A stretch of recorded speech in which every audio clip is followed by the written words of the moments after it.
మంచిది ప్రేమైన వాళ్ళ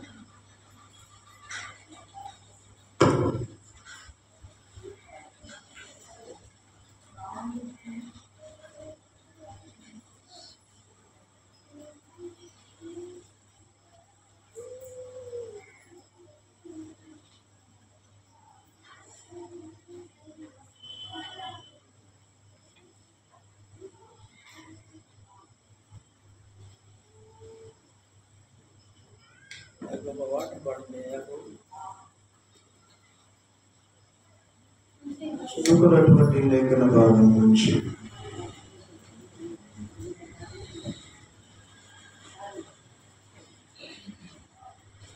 విషయాలు మనం ధ్యానించుకున్నాం.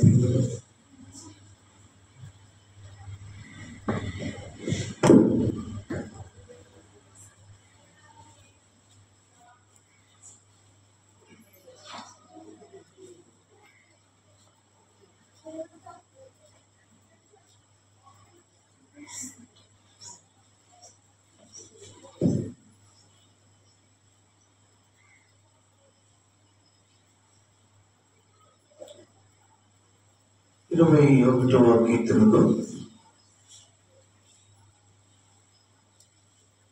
యెహోవా రాజు నీ బలమును బట్టి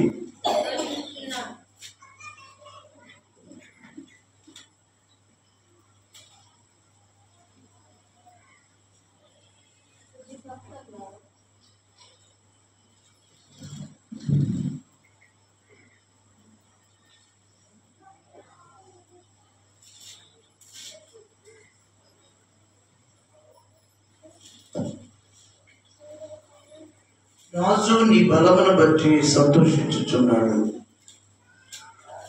నీ రక్షణ బట్టి అతడు హర్షించుతున్నాడు. మొదటి వచనంలో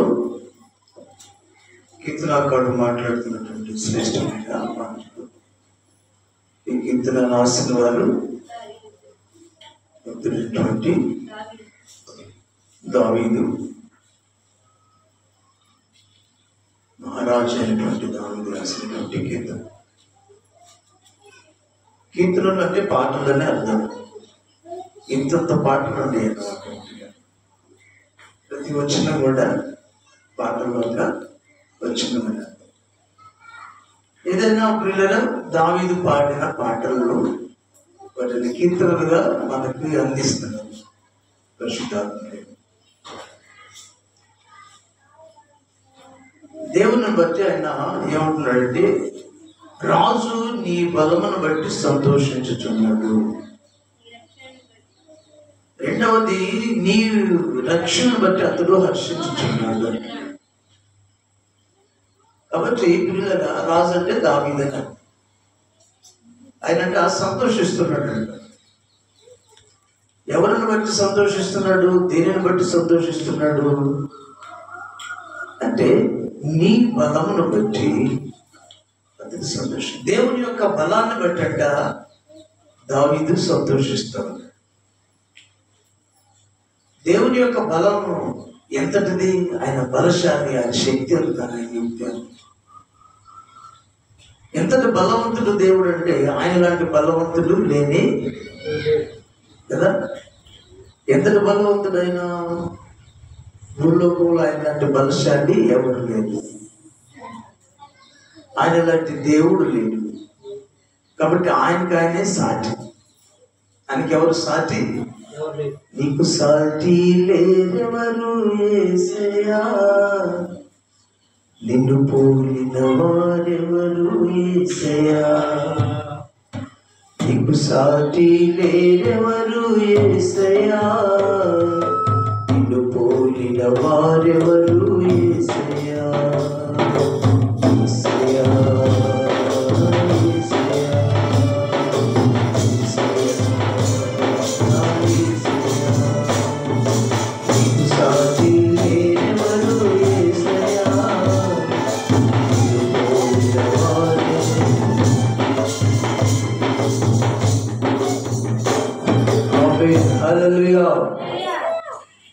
ఆయనకు సాటి అయిన వారు ఎవరు? ఆయన లాంటి బలశాలి ఎవరు లేరనమాట. ఎందుకంటే ఆయనగానే సాటి. ఎంతటి బలం అయిందంటే, ఎంతటి బలం అంటే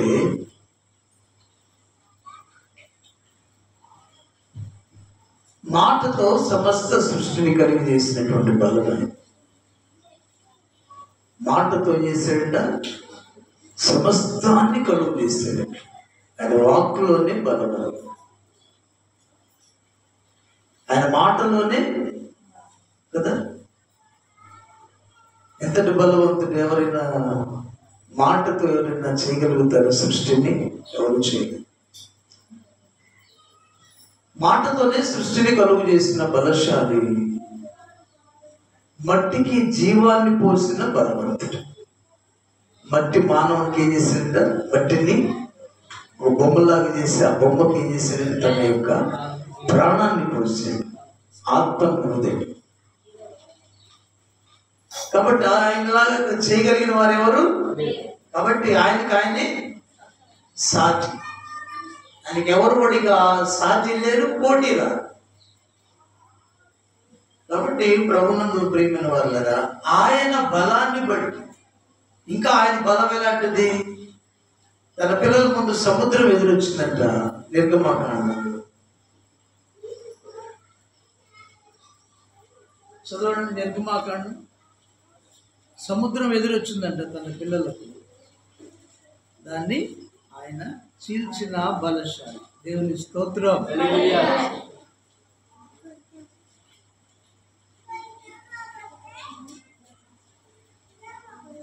14వ అధ్యాయం 27 వచ్చిన చూపిస్తే చాలా టైం అయిపోయింది. 14:21 యెహోవా రాత్రి అంతయు బలమైన తూర్పు గాలి చేత సముద్రంలో తొలగించి దానిని 6 నెలలుగా చేశాను. నీళ్లు విభజింపబడగా ఇశ్రాయేలీయులు సముద్రం మధ్యన 6 నెలల మీద నడిచిపోయింది. ఆ నీళ్లు వారికి కుడి ఎడమ ప్రక్కన వారికి గోడలుగా ఉండేవి. స్తోత్రం. అంతటి బలవంతుడంట. తూర్పు గాలి పంపించాడంట సముద్రం మీదకి. ఆ గాలి సముద్రాన్ని ఏం చేసిందంట? ఎండి 6 నెలలుగా చేశారు. కుడి ఎడమల నీళ్లు గోడవలే ఉండేది. నీళ్లు నిలబడిపోయింది. అంటే నీటితో గోడ కట్టగలిగిన వాడు మన బలవంతుడైన యేసయ్య. నీటితో స్లాబ్ వేసాడు పైన. మనం ఇంకా కాంక్రీట్తో స్లాబ్ వేస్తున్నట్టుగా నీటితో వేసాడంట. ఆకాశ మహాకాశాల పైన స్లాబ్ అయిపోయినట్ట నీళ్ళు. దేవునికి స్తోత్రం. అంటే నీళ్ళన్నీ అలా గుండ్రంగా ఉన్నాయంట. ఏం చేశాడంటే ఆది కాండంలో నీరు వేరవును గాక అన్నాడు.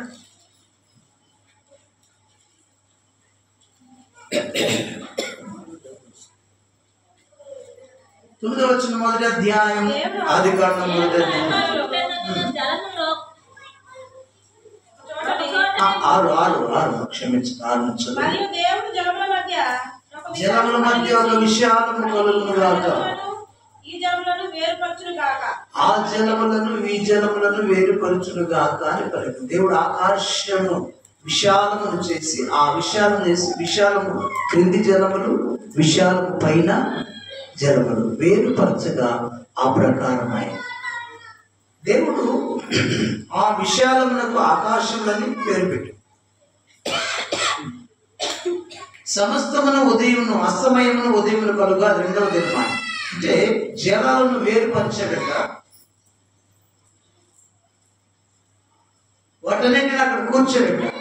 మీరు మరొక వచ్చిన 9వ వచ్చిన దేవుడు ఆకాశం క్రింద ఉన్న క్రింద ఉన్న జలాలను ఒక చోటనే కూర్చోబడి దానిలోంచి 6 నెలలు కనపడను గాక అది పలికేది. ప్రకారమైన పలుకుగా ఆ ప్రకారం దేవుడు 6 నెలలకు భూమి అని పేరు, జలరాశికి సముద్రములని పేరు పెట్టింది.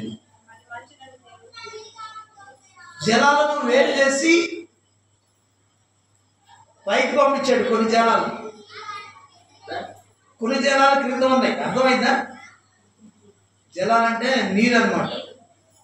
అంటే మహా సముద్రాలకు మించినటువంటిది. ఇప్పుడు ఉన్న భూమి మీదంట 25 వంతు భూమి ఉంటే 75 వంతు నీళ్లు ఉన్నాయి. స్తోత్రం. నీరుందన్నమాట. అంతకుముందు కొంచెం భూమి కూడా లేదు, మొత్తం నీరు, జలాలు. ఆ జలాలను దేవుడు వేస్తారంటే తన బలం చేత, వాక్కు చేత, మహత్గల మాట చేత వేరవులుగాక అన్నాడంట. స్తోత్రం. అవి కొన్ని పైకి వెళ్ళిపోయినాయి, కింద కొన్ని ఉన్నాయి. పైన వాటిని అక్కడ స్లాబ్ వేసేసాడు. ఇప్పుడు గోడ కట్టినట్టుగా సముద్రం విభాగించబడి నీరు గోడలాగా నిలబడినట్టుగా అక్కడ పైన సెట్ అయిపోయింది. ఆ పైన నీటి కంటే మధ్యలో ఉన్నదానికి, భూమికి మధ్యలో ఉన్నదాన్ని ఆకాశం అని పేరు పెట్టాడు. అర్థమవుతుందా? పైన నీళ్లు ఉన్నాయి, భూమికి మధ్యలో ఉన్న ఈ స్పేస్ ని, విశాలాన్ని ఆకాశం అని పేరు పెట్టాడు. స్తోత్రం. అంటే పైన ఏముంది అంట? ఆకాశం పైన, ఆకాశం ఆకాశం పైన నీళ్ళున్నది అర్థం. స్లాబ్ వేసేస్తాడు. ఇక్కడికి ఇంకా గోడలాగా నిలబెట్టినట్లు. అంతటి బలవంతుడు అని అర్థం. మనం ఆ కాంక్రీట్తో, సిమెంట్తో స్లాబ్ వేసుకుంటే, ఆయన వాటర్తో స్లాబ్ వేసి ఏం చేస్తాడు? మధ్యలో ఉన్నదాన్ని విశాలం అని పేరు పెట్టాడు ఆకాశం. కింద వాటికి భూమి అని పేరు పెట్టి, కింద ఉన్న నీళ్ళలోంచి 6 నెలల కలుగును కాక అన్నాడు. సపరేట్ గా కొంచెం భాగం 6 నెలల పైకి వచ్చింది, మిగిలిన దాన్ని మొత్తం సముద్రం అన్నాడు. 6 నెలలనేమో భూమి అని పేరు పెట్టాడు. దేవునికి స్తోత్రం. అంతటి బలవంతుడు మన ప్రభు అయిన దేవునికి స్తోత్రం. ఆయన ముందు మనం ఎంతటి వారం,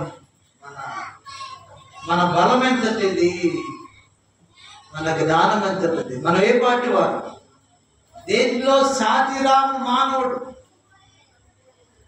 కాబట్టి ప్రియులారా, ఆయన బలం ఇంకా ఎంతటిది? ఆయన బలం దానియేలు గ్రంథంలో తన పిల్లలకు అగ్ని ఎదురొచ్చింది. మీరు ఈ ప్రతిమకు నమస్కరించకపోతే మిమ్మల్ని అగ్నిగుండంలో పడేస్తానన్నాడు. దానియేలు గ్రంథం 3వ అధ్యాయం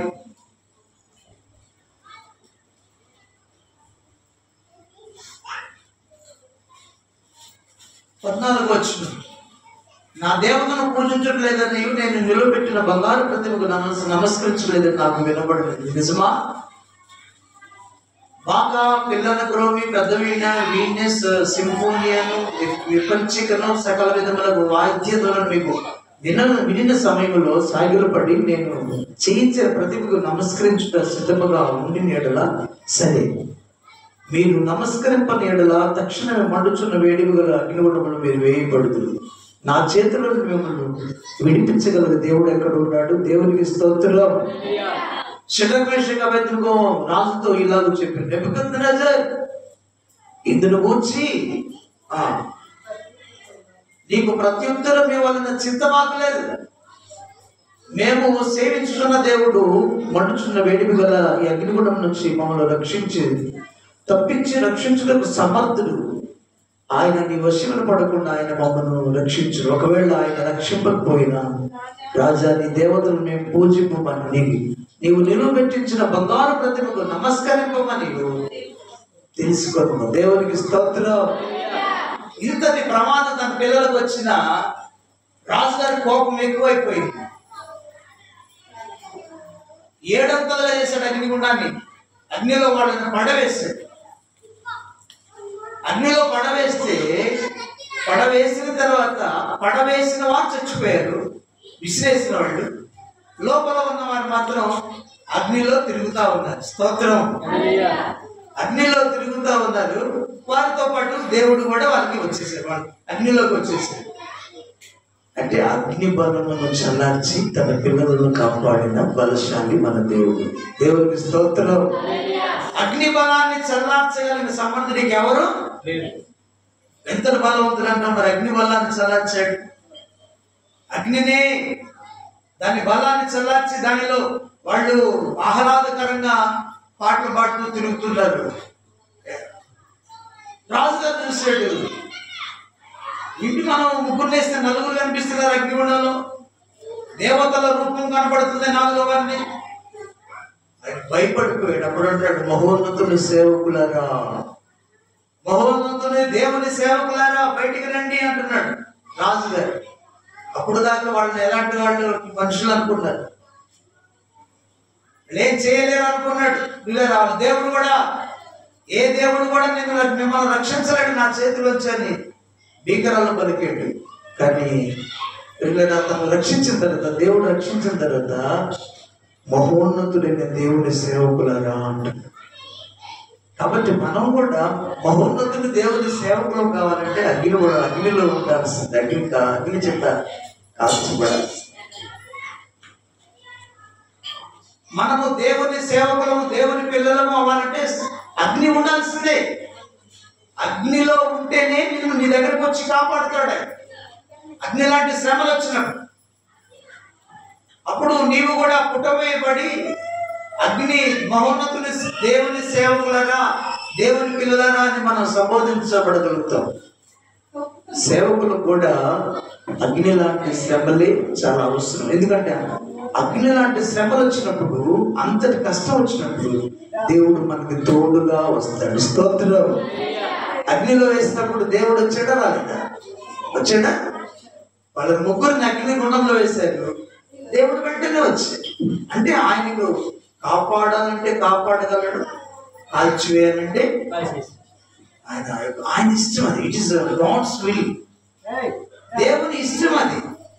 అగ్నిలోంచి కాపాడాడు, అగ్నిలో కాల్చేశాడు. చాలా మంది సేవకులు, కొంతమంది అట్లా నీరో చక్రవర్తి టైంలో అలా నిలబెట్టి కట్టేసి తారపోసి అగ్గి పెట్టేవారు. రాత్రంతా ఆ శవం కాలుతా ఉంటే ఆ వెలుగు, అక్కడ ఆ వెలుగులో ఆనందిస్తూ ఉండేవాడు. కాల్చే చాలా మంది సేవకులు చర్మాలు చీల్చబడ్డాయి. ఎందుకు అనుమతించాడు? అంతే, వాళ్ళు నా కోసం చనిపోవాలి, భూలోకంలో నాకు మహిమకరంగా వాళ్ళు చనిపోతే వీళ్ళ హతసాక్షులుగా వారికి కిరీటాలు ఇస్తారు. దేవునికి స్తోత్రం. భూమిలో ఆయన కోసం హతసాక్షులు కావాలి. కొందరికి లేదు, ఆయన నిర్ణయిస్తాడు. 12 మంది శిష్యులు 12 దేశాల్లో చనిపోయారు. ఒక్కొక్కరు ఒక్కొక్క రీతిగా చంపబడ్డారు 12 దేశాల్లో. దేవునికి స్తోత్రం. చెప్పండి హల్లెలూయా. నేను చిన్న మనసులో ఉన్నప్పుడు, చిన్న ఆలోచన, చిన్న జ్ఞానం ఉన్నప్పుడు, ఎందుకు ఆ శిష్యులను కాపాడలేదు ఆయన యేసయ్య అనుకునేవాడు. ఎందుకు కాపాడలేదు? బలవంతుడే కదా. కాబట్టి ఏదైనా ప్రియ దేవుని పిల్లరా, మన దేవుడు బలవంతుడు. దేవునికి స్తోత్రం. ఎలా బలవంతుడు అంట? బలశాలి.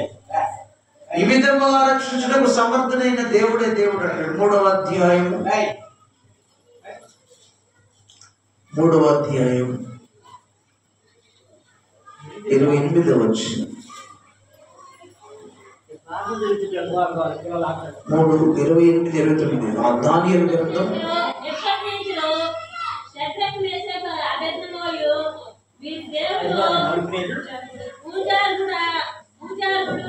ఆయన తన దోతయే దోతలంపి తన ఆశ్రయించిన వాళ్లను రక్షించెను.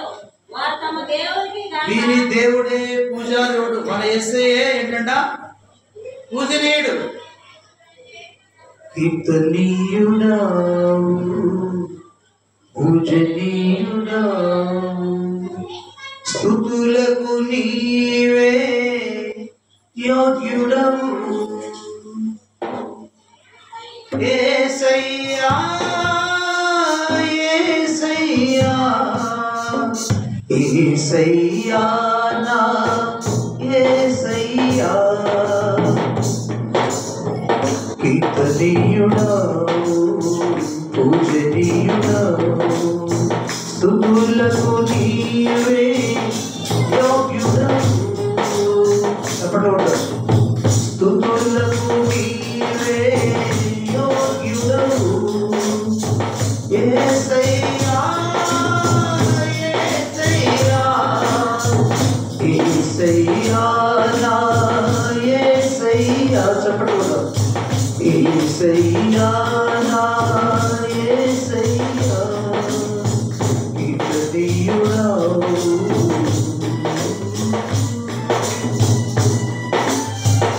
కన్నీరు తుడచినావు, కష్టాలు బాగినావు. చెప్పండి, కలిసిపడ్డా. కన్నీరు కూర్చున్నావు, కష్టాలు బాగున్నావు. నా దేవుడవై నన్నాదుకున్నావు, నా దేవుడవై నన్నాదుకున్నావు. నే మరువలేని నీ ప్రేమ చూపి, నే మరువలేని నీ ప్రేమ చూపి, నా తోడు నీవై నన్నాదుకున్నావు. చెప్పండి, నా తోడు యేసయ్యా, యేసయ్యా, యేసయ్యా, నా యేసయ్యా, యేసయ్యా, నా యేసయ్యా. ఇతడియుడవు, పూజనీయుడవు, స్తుతులకు నీవే యోగ్యుడవు, స్తుతులకు నీవే యోగ్యుడవు, స్తుతులకు నీవే యోగ్యుడవు. ఆమేన్, హల్లెలూయా. ఆయనే పూజారుడు, ఆయనే స్తుతులకు పాత్రుడు. ఈ విధముగా రక్షించు. 29 వచనం చూద్దాం. కాగా నేను ఒక శాసనము నిర్ణయించుచున్నాను, ఏదనగా ఈ విధముగా రక్షించుటకు సమర్థుడైన దేవుడే గాక మరి దేవుడు లేడు. దేవునికి స్తోత్రం. అగ్ని బలమును చల్లార్చినటువంటి దేవుడు, నీటితో గోడలను కట్టిన దేవుడు, సముద్రాన్ని ఆరిన నేలగా చేసిన దేవుడు. ఇంతటి బలవంతుడు ఎవరైనా ఉంటారంటావా? లేదు చరిత్రలో. జలాల మీద నడిచి వచ్చిన దేవుడు ఎవరున్నారంటారు? వాళ్ళ చేత కాదు, కొన్ని పురాణాల కథలే కానీ. తన పిల్లలు ప్రమాదంలో ఉంటే రాత్రి వేళ వాళ్ళు నావ మీద వెళుతూ ఉంటే సముద్రం మీద పడవలో గాలి తుఫాన్ ఎదురైంది, దాన్ని ముంచే ప్రయత్నం చేస్తా ఉంది. అర్ధరాత్రి టైం, మధ్యరాత్రి టైం, భయంకరమైన తుఫాన్ వస్తా ఉంది.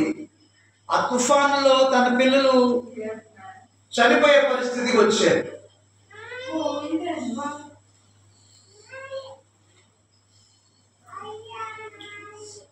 చెప్పండి ఎలా ఉన్నారంట?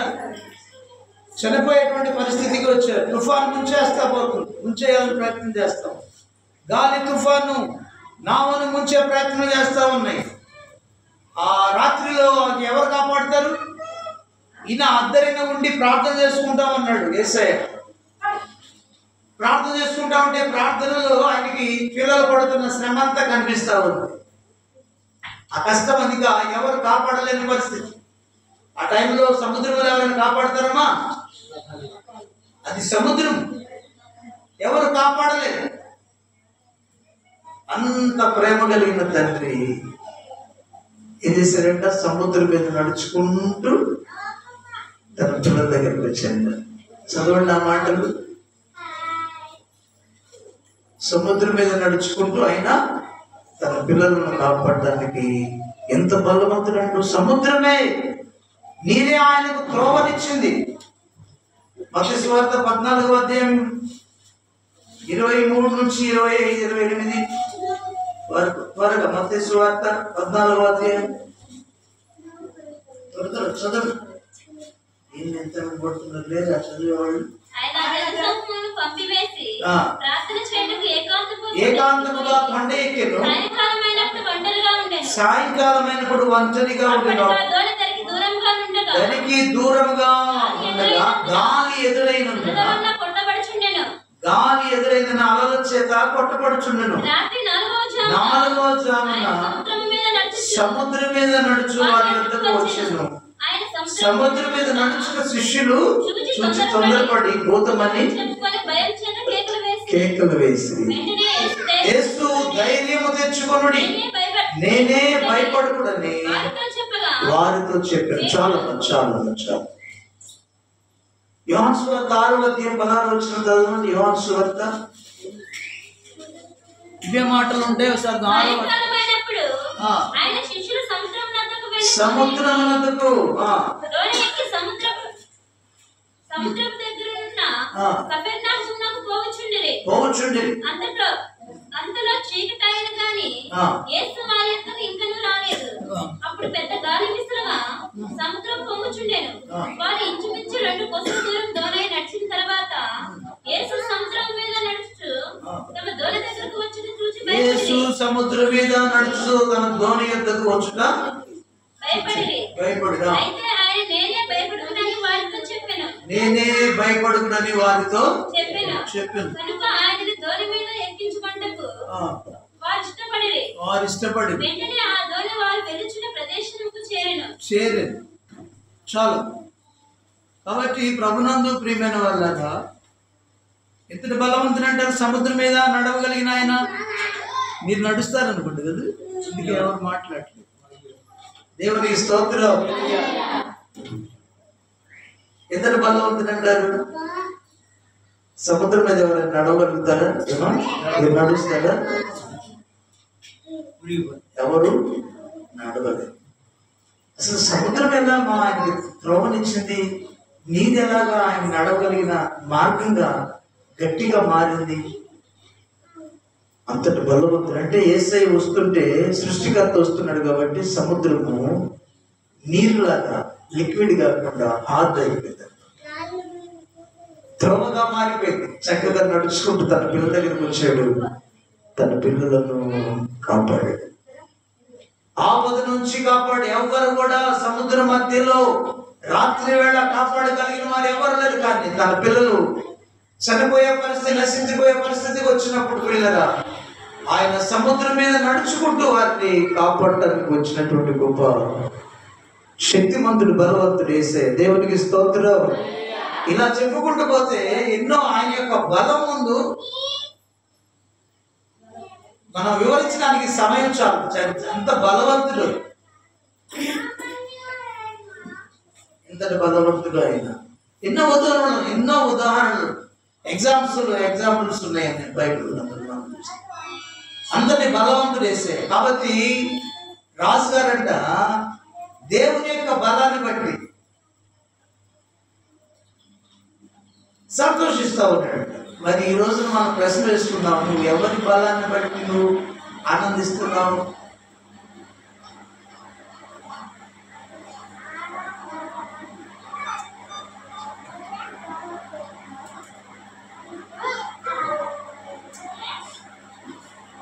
కీర్తన మరలా మొదలు వచ్చి చూద్దాం. రాజు నీ బలమును బట్టి సంతోషించుచున్నాడు. దేవుని యొక్క బలము, ఆయన చాచిన బాహు, బలిష్టమైన హస్తము, అంతటి బలవంతుడని బైబిల్ గ్రంథంలో, పరిశుద్ధ గ్రంథంలో చాలా ఉదాహరణ. తన పిల్లలు అనేక రీతిలుగా తన బలము చూపి కాపాడినటువంటి దేవుడు.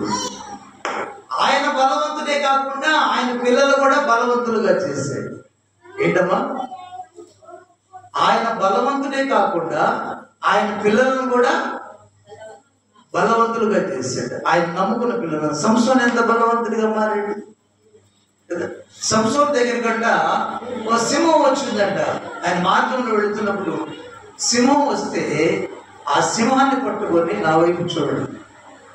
ఆ సింహాన్ని పట్టుకొని సింహాన్ని చంపేశాడంట. పైదవాడ క్రిందవాడు చీల్చేసి సంసోను బలమైనటువంటి సింహాన్ని చంపేశాడంట. కాబట్టి తన నమ్ముకున్న పిల్లలు కూడా బలాన్ని ఇచ్చాడా లేదా? ఇచ్చాడు. ఆత్మతో నింపి సింహాన్ని కూడా చీల్చగలిగిన బలాన్ని ఇచ్చాడు. దావీదు గారు కూడా తన గొర్రెలు కాస్తున్నప్పుడు బలమైన సింహం తన గొర్రె పిల్లలు పట్టుకొని వెళ్తుంటే దానితో పాటు పరిగెట్టి ఆ సింహపు నోటిలోంచి కాపాడాడు. దేవుని స్తోత్రం చెప్పండి. మీకు లేఖనాలు చూపించాలంటే చూపించనా? న్యాయాధిపతుల గ్రంథం సంసోను గురించి మీకు చూపిస్తాను. న్యాయాధిపతులు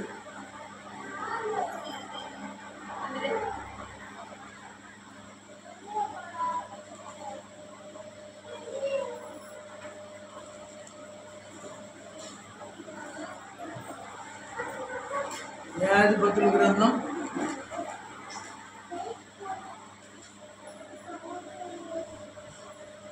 13వ అధ్యాయము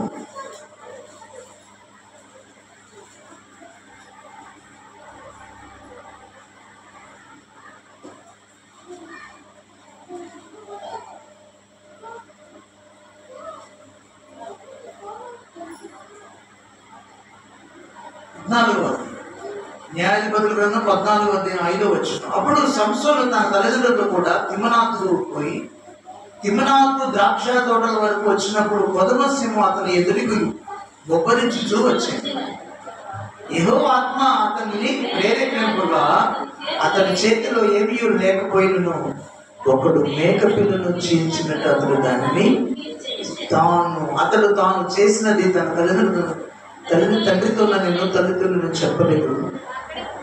అతడు అక్కడికి వెళ్ళి ఆ స్త్రీతో మాట్లాడినప్పుడు ఆమె ఎందు సంసోనుకు ఇష్టం కలిగి. దేవునికి స్తోత్రం. అవునా? తాను బలవంతుడే. దేవుడు తన పిల్లలు నమ్ముకున్న పిల్లలను కూడా బలవంతులుగా చేశాడు. పిల్లగా సంసోను చీల్చగలిగినటువంటి బలాన్ని, సింహాన్ని చీల్చగలిగిన బలాన్ని సంసోనుకు దేవుడు అనుగ్రహించాడు. దేవునికి స్తోత్రం. ఒక దవడ, పచ్చి దవడ ఎముకతో 1000 మందిని చంపాడు ఫిలిస్తీన్. పచ్చి దవడ ఎముకతో తన మీదకి వస్తున్న ఫిలిస్తీన్లను 1000 మందిని చంపాడు. అంత బలాన్ని ఇచ్చాడు.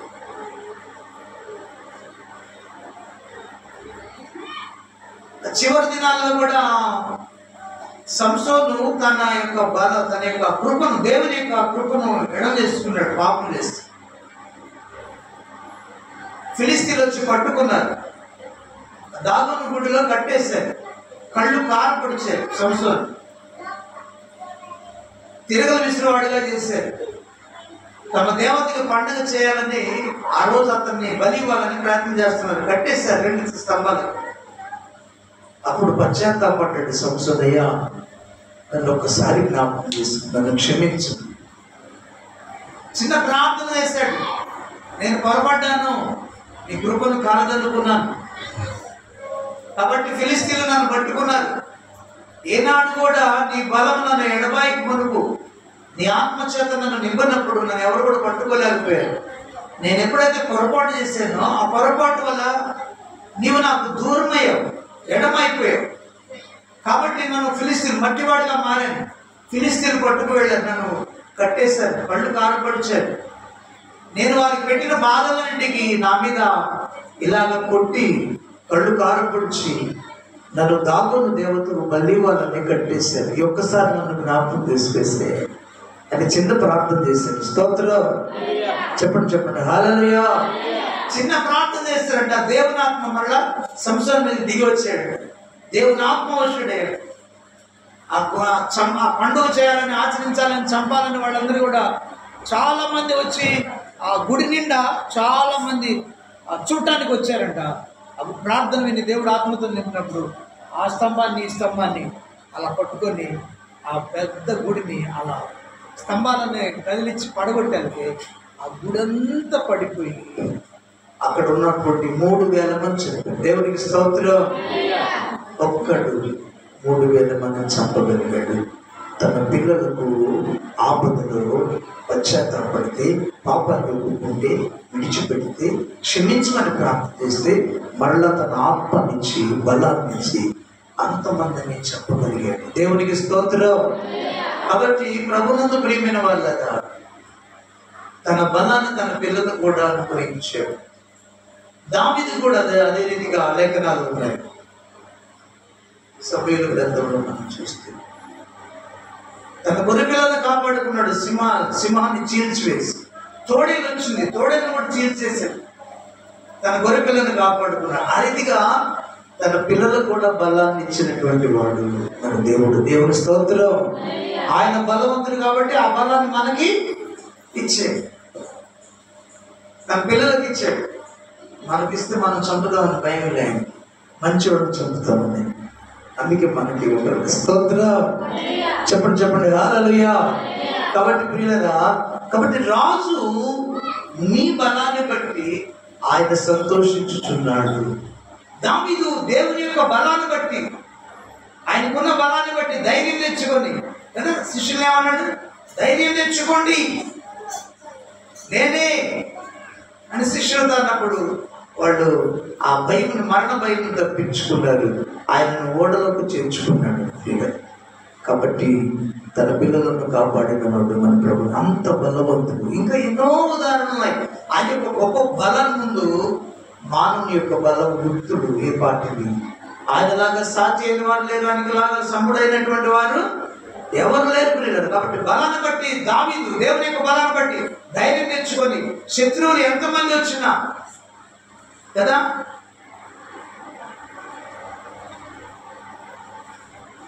11 వచ్చిన చదవండి. 21, 11, 10, 11, 12 కూడా 13 కూడా చూద్దాం. 10, 21 అధ్యాయం 10 వచ్చిన 11, 12. భూమి మీద నుండకుండా వారి గర్భఫలం నీవు నాశనం చేసేదవు, నరులలో నుండకుండా వారి సంతానం నశింపచేసేదవు. వారు నీకు కీడు చేయవలని ఉద్దేశించి దురుపాయము పన్నిరి, కానీ దాన్ని కొనసాగించలేకపోయావు. నీవు వారిని వెనుకకు త్రిప్పివేసేదవు, నీ వింటి నారులు బిగించి వారిని ముఖం మీద కొట్టెదవు. యెహోవా నీ బలమును బట్టి నిన్ను హెచ్చించుకున్నాము, మేము గానము చేర్చుని పరాక్రమమును కీర్తించుదాము. దేవునికి మహిమ కలుగును గాక. స్తోత్రం చెప్తావు. హల్లెలూయా. బిగ్గరగా చెప్తావు. హల్లెలూయా. కాబట్టి ప్రభునందు ప్రియులారా, యేసయ్యని చంపాలని వారు దురుపాయం పన్నారని అర్థం. అక్కడ లేక క్రీస్తు శిలువను కూర్చున్నటువంటి విషయాలు. భూమి మీద ఉండకుండా వారి సంతాన గర్భఫలం నీవు నాశనం చేయాలని కోరుకున్నావు. వారు శత్రువు నరులో ఉండకుండా వారి సంతానమును నశింపచేసేదు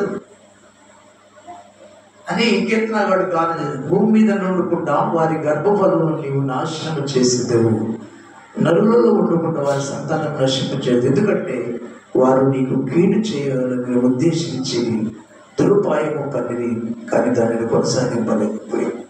నీ మీద చెడ్డ అభిప్రాయం ఉపాయం చేస్తారు, చెడ్డ రకరకాల నిందలు మోపారు, నేను చెప్పాలని, నీ సంతానాన్ని నాశనం చేయాలని కోరుకున్నారు, కానీ దాన్ని కొనసాగింపలేకపోయాలని నీవు వారిని కొట్టమని ప్రార్థన చేస్తున్నాడు దావీదు. దేవునికి స్తోత్రం. నీ వింటి నారులు బిగించి వారి ముఖం మీద కొట్టుంది, నీ బలం బట్టి నీవు హెచ్చించుకోమని అంటున్నాడు. దేవునికి స్తోత్రం. అవును ప్రియులారా. కాబట్టి ప్రభునందు ప్రియులారా, మనమట దావీదులాగా దేవుని యొక్క బలాన్ని బట్టి ఆనందించాలి. ఎన్ని జబ్బులు వచ్చినా, ఎన్ని కష్టాలు వచ్చినా, ఎన్ని శ్రమలు వచ్చినా, ఎన్ని నిందలు వచ్చినా, ఎన్ని బాధలు వచ్చినా, నీ రాజు గొప్పవాడు, బలవంతుడు. నీకు ఆహారం పెట్టగలడు, నిన్ను మాన్పించగలడు, కరువులో పడకపోయాడు, కరువు వచ్చగలడు. నీకు బలం ఇవ్వగలడు, ఆ బలాన్ని తీసివేయగలడు, నిన్ను బ్రతికించగలడు, వల్ల మంచికి మన్నుగా చేయగలడు, శక్తివంతుడు. అలాంటి బలవంతుడైన దేవుడు నీకు తోడుగా ఉన్నాడు. ధైర్యం తెచ్చుకొని ఆయన బలాన్ని బట్టి మనం ఆనందించాలి. విశ్వాసం కలిగి మనం దేవుని యందు సంతోషించాలి. రాజుగారు దేవుని బలాన్ని బట్టి సంతోషిస్తున్నాడు, నీవైతే నీ బలాన్ని బట్టి ఆనందిస్తున్నావు. నీ కళ్ళను చూసుకోండి తప్పదు కదా, కళ్ళను చూసుకొని ఎగిరి పడతారు.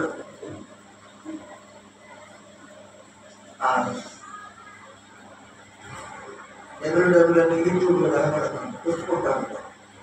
వాడు అమ్ముకోవడం ఇంత రావుంటారు, ఏం కొట్టుకుంటారు, చిన్నగా కొట్టుకుంటారు.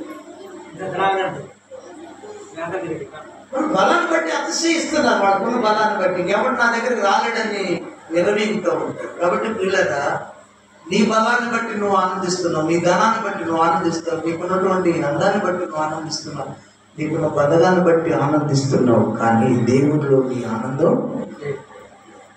కాబట్టి దేవుడిని బట్టి నువ్వు మనం ఆనందించాలి, సంతోషించాలని కోరుకుంటున్నాడు. ఇంకా రెండవ లైన్లో నీ రక్షణ బట్టి అతను హర్షిస్తున్నాడు, సంతోషిస్తున్నాడు. ఇంకా ఆ ఆనందంతో నిలిచిన రక్షణ బట్టి దావీదును చాలాసార్లు శత్రువుల చేతి నుంచి కాపాడింది. సౌలు తన మామ చేతిలో, మామ అల్లుడిని చంపాలని ప్రయత్నం చేశాడు. 2-3 సార్లు ఈటి విసిరాడు. వాడకు పుచ్చుకుందంట ఆ ఈట. ఎంత బలం ఉంటే ఆ ఈట దామి తప్పుకుంటే వాడకు పుచ్చుకొని పోయింది. చంపేయాలని ప్రయత్నం చేశాడు. దేవుడు తప్పించాడు. దేవునికి స్తోత్రం. నీ రక్షణను బట్టి అతడు ఎంతో ఆశించుచున్నాడు. అనేక సార్లు తప్పించాడు. గొలియాతు చేతుల నుంచి తప్పించాడు, మామ చేతుల నుంచి తప్పించాడు, తన కుమారుడి చేతిలో కుమారుడే అబ్షాలోమే దావీదుని చంపాలని చూశాడు. రాజును తరిమాడు కుమారుడే, అయినా కుమారుడు ఏమల్లా, సౌలుని ఏమల్లా. ఈయనే పారిపోయాడు కానీ దేవుడి చర్య తీసుకున్నాడు. దేవునికి స్తోత్రం. కాబట్టి సౌలు నుంచి తప్పించాడు. మొదటిగా సింహం నుంచి తప్పించాడు, ఎలుగుబండిని తప్పించాడు, అదే తోడేల నుంచి తప్పించాడు, మామ నుంచి తప్పించాడు, ఆ తర్వాత గొలియాతు నుంచి తప్పించాడు, ఆ తర్వాత అబ్షాలోము తన కుమారుడైనటువంటి అబ్షాలోము నుండి, బలవంతుడైన అబ్షాలోము నుండి తప్పించాడు. ఎన్నో ఆపదలు. కాబట్టి అంటున్నాడు, నీవిచ్చిన రక్షణ బట్టి, నీవిచ్చిన నా కాపుదల, నాకు ఆ రీతిగా భౌతికంగా కాపాడావు, ఆత్మీయం కూడా నన్ను కాపాడుతున్న ప్రభువా, నీవు నాకు ఇచ్చిన రక్షణ బట్టి వందనాలని దేవుడు ఇచ్చిన రక్షణ బట్టి హర్షిస్తూ సంతోషిస్తున్నాడు. అతని మనోభిష్టంలో నీవు సఫలము చేస్తున్నావు. అతని పెదవుల నుండి వచ్చిన ప్రార్థన నువ్వు మానక అంగీకరిస్తున్నావు. శ్రేయస్కరమైన ఆశీర్వాదాలతో నీవు అతన్ని ఎదుర్కొనుచున్నావు. అతని తల మీద అపరంజి కిరీటం నీవు ఉంచున్నావు. దేవునికి స్తోత్రం. చెప్పండి హల్లెలూయా. కాబట్టి నేను నీ అన్న ఆనందిస్తున్నాను. కాబట్టి ఏమంటే పరిశుద్ధాత్మ అతని మనోభిష్టంలో నువ్వు సఫలం చేయటం. మనోభిష్టం అంటే తనకున్నటువంటి కోరిక, మనసుకు ఉన్నటువంటి ఇచ్చలు, తన కోరికలను, మనోభిష్టం, మనసు యొక్క ఇష్టము నీవు సఫలం చేస్తున్నావు. అంటే దేవుని ఎడల మనం దేవుని చిత్తానుసారంగా మనం జీవిస్తున్నప్పుడు మన ఇష్టాలు కదా, మన మనసు యొక్క కోరికలను ఆయన అంట సఫలం చేస్తాడంట, సఫలం చేస్తాడు. రెండవది అతని పెదవుల నుంచి వచ్చిన ప్రార్థన అంగీకరిస్తాడట. స్తోత్రం చెప్పండి. హల్లెలూయా. పెదవులలో వచ్చిన ప్రార్థన నీవు అంగీకరిస్తావు. శ్రేయస్కరమైన ఆశీర్వాదముతో నీవు అతనిని ఎదుర్కొనుచున్నావు. అతని తల మీద అపరంజి కిరీటం ఉంచి ఉన్నావు. ఆయుష్ నిమ్మని అతన్ని అడుగుగా నీవు దాన్ని అనుగ్రహించున్నావు. సదాకాలం నుంచి తిరిగాశి నీవు దయచేస్తున్నావు. నీ రక్షణ వలన అతనికి గొప్ప మహిమ కలిగిన గౌరవ ప్రభావం నీవు అతనికి ధరింపచేసి నిత్య ఆశీర్వాద కారకుడుగా ఉన్నట్లు నీవు అతన్ని నియమించావు. నీ సరైన సంతోషంతో అతను ఉల్లసింపజేస్తున్నావు. దేవునికి మహిమ కలుగును గాక. ఎన్ని ఆశీర్వాదాలు ఉన్నాయో చూడు. ప్రభునందు ఆనందిస్తే, అతని బలాన్ని, ఆయన బలాన్ని బట్టి ఆనందిస్తే, ఆయన నీకు చేసిన రక్షణ బట్టి నీవు సంతోషిస్తే, అంటే నీ మనసు యొక్క కోరికలను ఆయన తీరుస్తాడు. నువ్వు ఏది కోరుకుంటే అది తీరుస్తాడు. రెండవది ఆయన ప్రార్థన ఆలకిస్తాడంట. మూడవది శ్రేయస్కరమైన ఆశీర్వాదాలు నీవు అతను ఎదుర్కొంటాడు. దేవుడు అంటే ఆశీర్వాదాలతో నేను ఎదుర్కొంటాడు. ఆశీర్వాదాలు అంటే భౌతిక సంబంధమైన అవసరంతో పాటు ఆత్మ సంబంధమైన ఆశీర్వాదాలతో నేను ఆయన ఎదుర్కొంటాడు అన్నట్టు. మూడవది నీ తల మీదంట అపరంజి కిరీటం నీవు ఉంచిన, అంటే నేను అధికారం ఇస్తాను. కిరీటం అంటే ఏంటంట? కిరీటం అంటే అధికారం అని అర్థమైందా? జన్మలో లేని అధికారం ఇస్తాడు. కిరీటం అంటే, కిరీటాలు దాదాపు కొన్ని ఉన్నాయి, చదివి వచ్చిన చూపించి మీకు చూపిస్తాను. కాబట్టి కిరీటం అంటే అధికారంతో సమానం. అధికారం అని అర్థం. కిరీటం అందరికి పెడతారమ్మా. ప్రపంచ నలుమూల నుంచి అంట స్త్రీలు వస్తారు. వాళ్ళని ఈ అందమైన స్త్రీలందరూ వస్తే వాళ్ళ అన్నాన్ని బట్టి అంటే వాళ్ళకి ప్రపంచ సుందరి అనేటువంటి టైటిల్ ఇచ్చి వాళ్ళకు తల మీద ఒక కిరీటాన్ని ఉంచుతారు. అంటే ప్రపంచంలో కూడా అందమైన అమ్మాయి. దేవుని స్తోత్రం. కిరీటం పెడతారు, వాళ్ళకి టైటిల్ ఇస్తారు, కిరీటం పెడతారు. అంటే వాళ్ళని ప్రపంచ సుందరి అనేటువంటి టైటిల్ ఇస్తారు. అందరికి ఇస్తారా? మన బుద్ధి ఇస్తారమ్మా? చెప్పండి. అంత అందమైన వాళ్ళందరూ ఆ యొక్క దానికి ఏమంటారు, నా ప్రోగ్రాంకి వస్తారు.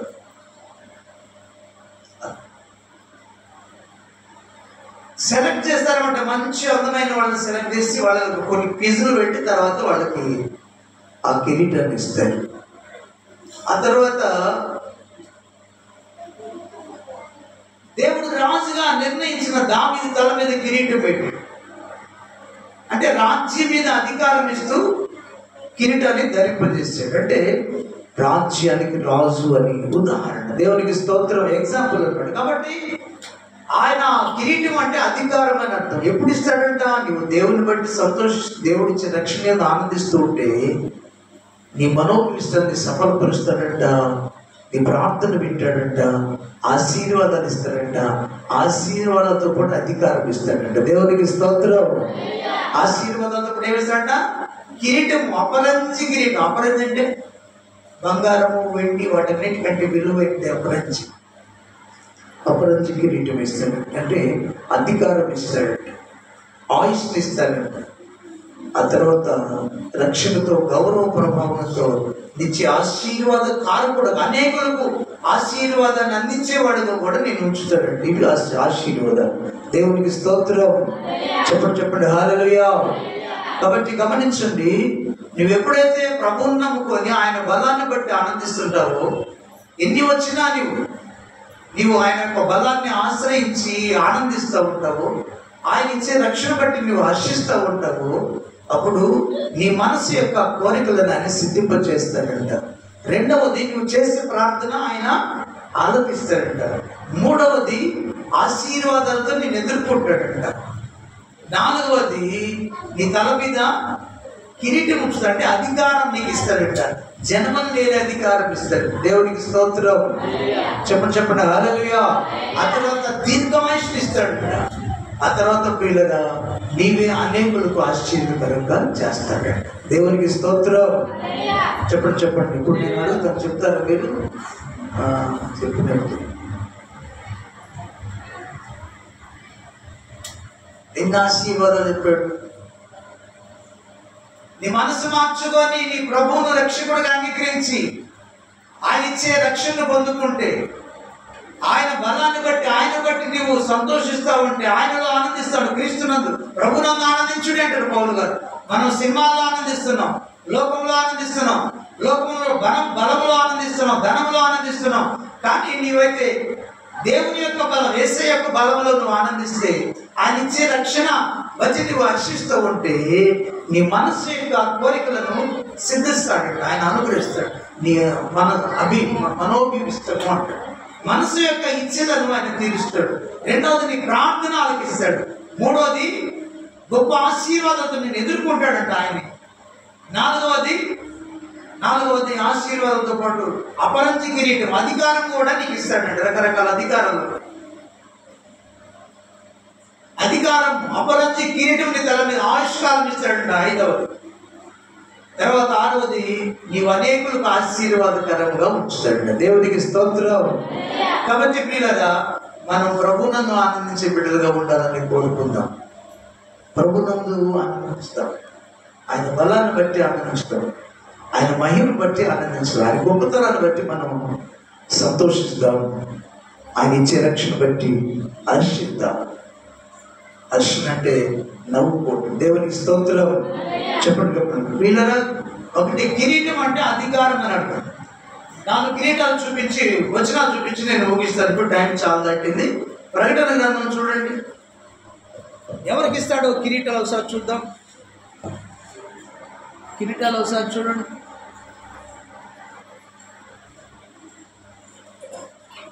ప్రకటన గ్రంథం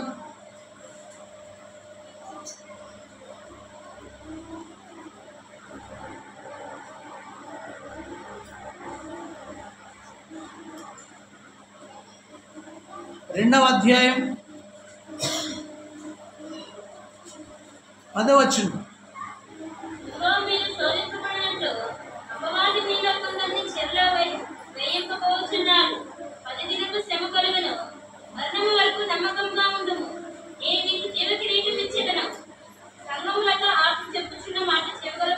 మరణము వరకు నమ్మకముగా ఉండుము, జీవ కిరీటం ఇచ్చేదను. సంఘములతో ఆత్మ చెప్పుచున్న మాట చెవిగలవాడు వినుగాక. జయించువాడు రెండవ జయించువాడు రెండవ మరణం వలన ఏ హాని చేయడు. మరణం వలన ఏ హానియు చెందడు. ఎవరికి కిరీటం ఇస్తాడట?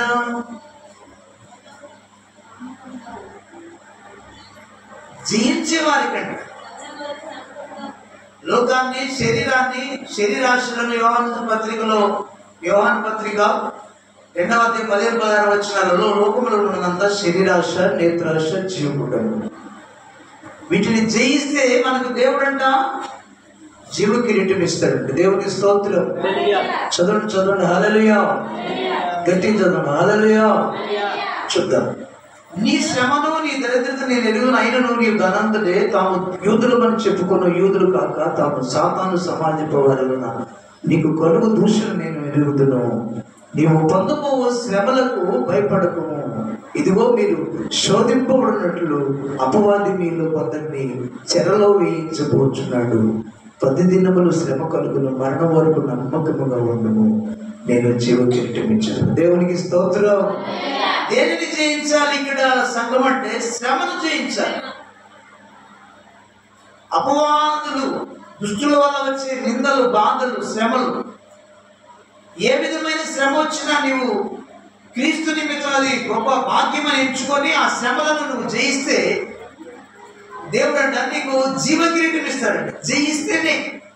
శ్రమలో ఓడిపోయి నువ్వు మన లోకంలోకి వెళ్ళిపోతే, దేవుని దూషిస్తే నీకు ఆ కిరీటము, జీవ కిరీటము ఇస్తానంటున్నాడు. జీవ కిరీటము అంటే దాని అర్థం ఏంటంటే నిత్యము జీవించే జీవితం, ఎటర్నల్ కింగ్డమ్, ఎటర్నల్ లైఫ్, నిత్య జీవం.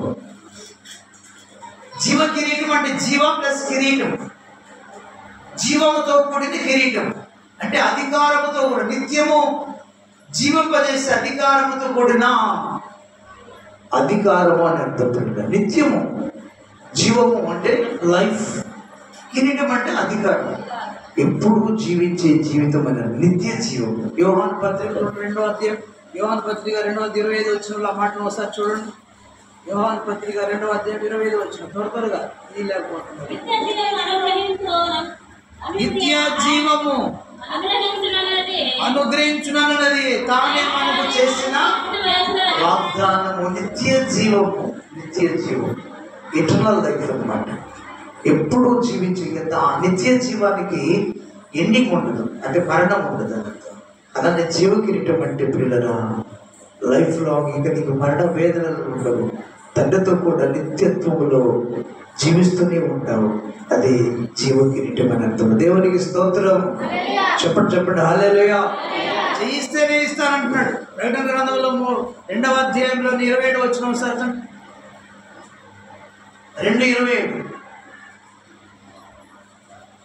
నేను నా తండ్రి ఉన్న అధికారం పొందినట్టు జయించుచు అంతము వరకు నా క్రియలు జాగ్రత్తగా చేయవానికి, అంతం వరకు నా క్రియలు జాగ్రత్తగా చేయవానికి జనముల మీద నేను అధికారం ఇచ్చేదను. అతడు ఇనుప దండముతో వారు కుమ్మరి వారిని పాత్రలు పగలగొట్టబడుతూ మరియు అతనికి వేకువ చుక్కనిచ్చేదను. దేవుని స్తోత్రం చెప్పండి. సంఘములతో ఆత్మ చెప్పుచున్న మాట చెవిగలవాడు వినుగాక, చెవిగలవాడు వినుగాక. జయించు వానికి జనముల మీద అధికారం ఇస్తాడంట, వారి ఏలే అధికారం ఇస్తాడంట, వేకోచుకుని ఇస్తాడంట. దేవునికి స్తోత్రం. అవును పిల్లలు, ఇవన్నీ జీవ కిరీటాలని అర్థం పిల్లగా. దేవునికి మహిమ కలుగును గాక. ఒకసారి గమనించండి 2వ అధ్యాయం 7వ వచనం.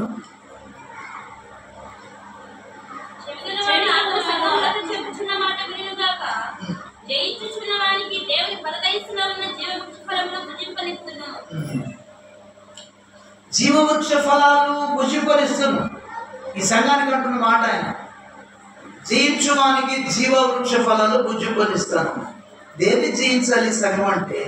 ప్రేమలో ఓడిపోతా ఉందంట. స్తోత్రం చెప్పండి. ప్రేమ చచ్చిపోయిందంట సంఘాన్ని. కాబట్టి ప్రేమ కలిగి ఉండమని ఆ సంఘాన్ని హెచ్చరిస్తూ, మీరు ప్రేమ కలిగి ఉంటే జీవవృక్ష ఫలాలు భుజిస్తారు. దేవునికి స్తోత్రం. చెప్పండి హల్లెలూయా. ఇంతకు మనం చదువుకున్నట్టు భాగం, జలముల మీద అధికారం ఇస్తారు, వారు వేలుతారు అనేటువంటి ఆ భాగంలో మనం దేనిని జయించాలంట? ప్రవక్తి అనేటువంటి అబద్ధిగా యెజబెలుకు సంబంధించినటువంటి ఆత్మ పనిచేస్తూ ఉంటుందంట.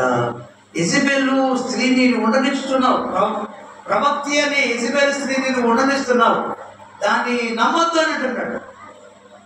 అబద్ధ బోధకురాలు జాగ్రత్తం చేయనట్లుగా, అది విగ్రహార్పితను తిన్నట్లుగా తన పిల్లలను వాళ్ళని నేర్పుతా ఉందంట. విగ్రహాన్ని అంటే సాగర కొడుకు తను తినడానికి నేర్పుతా ఉంది. ఆ స్త్రీని ఉండనిస్తున్నావు, జాల స్త్రీని, ప్రవక్తిని, దాన్ని చంపివేయమంటున్నాను. దాన్ని జయిస్తే అప్పుడు జనం మీద అధికారం ఇస్తాను, వేకూర్చుకనిస్తాను అన్నాడు.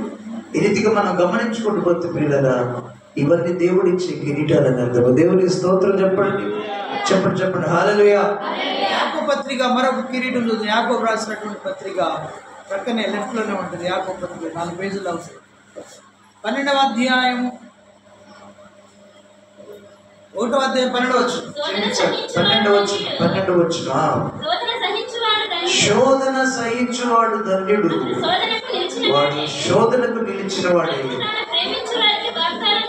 ప్రభు తాను ప్రేమించు వారికి వాగ్దానం చేసిన జీవ కిరీటము. దేవునికి స్తోత్రం. చాలా చాలా. కాబట్టి ప్రియులారా గమనించండి, జీవ కిరీటం ఇస్తానంటున్నాడు. శోధన సహించినట్లయితే, శోధన సహించువాడు ధన్యుడు, వాడు శోధనకు నిలిచిన వాడే. ప్రభు చే శోధనలు, రకరకాల శోధనలు వస్తూ ఉంటాయి. పిల్లల వాటిని జయిస్తే, నిలిచినట్లయితే, ప్రభు శోధనలు మనం తగ్గిపోకుండా ప్రభుతో కూడా నిలిచిపెట్టే దేవుడు మనకు జీవ కిరీటం ఇస్తానంటే దేవునికి స్తోత్రం చెప్పండి. హల్లెలూయా. సరే, దేవుడి మాటలు మన వినికిడిలో దీవించును గాక. చాలా కిరీటాలు ఉన్నాయి, చెప్పాలంటే టైం చాలు. నెక్స్ట్ వీక్ ప్రభు చిత్తమైతే కిరీటాల గురించి ధ్యానిస్తాం. దేవుడి మాటలు మన వినికిడిలో దీవించును గాక. ప్రార్థన చేసుకుని చాలా టైం అయింది. 1:40 చిత్తమనుకున్నా. పరిశుద్ధుడైన తండ్రి, ప్రేమ కలిగిన యేసయ్యా, నీకు వందనాలు, స్తోత్రం. దినాన కొద్ది మాటలు 21వ కీర్తనలోంచి మీరు నాతో మాట్లాడిన శ్రేష్టమైన మాటలను బట్టి నీకు స్తోత్రాలు నాయనా.